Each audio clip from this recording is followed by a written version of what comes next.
कोल्हापूर कृषी उत्पन्न बाजार समितीची 20वी वार्षिक सर्वसाधारण सभा शेती उत्पन्न बाजार समितीच्या मल्टीपर्पज हॉलमध्ये आयोजित करण्यात आली।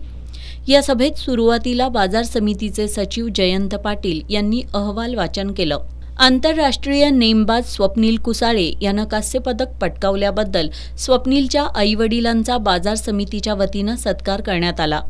दी कोल्हापूर ग्रीन मर्चंट असोसिएशनचे वैभव सावर्डेकर, विवेक शेटे यांसह अन्य सभासदांनी बाजार समितीमधील सुविधांबाबत प्रश्न उपस्थित केले।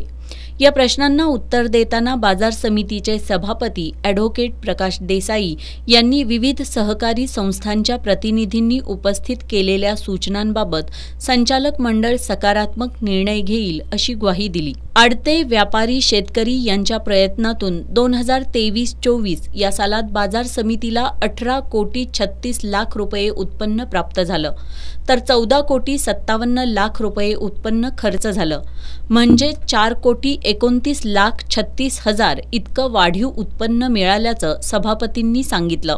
भविष्यात बाजार समितीच्या आवारात पडणाऱ्या कचऱ्यापासून बायोगॅस प्लांट उभारणं, भाजीपाला विभागातील शेडवर सोलर ऊर्जा प्रकल्प राबवणं, दुकानगाळे उभारणं तसंच बाजार समितीच्या आवारातील अन्य रस्त्यांचं डांबरीकरण करण्याचे प्रस्ताव शासनाकडे मंजुरीसाठी सादर केले असल्याचं त्यांनी सांगितलं।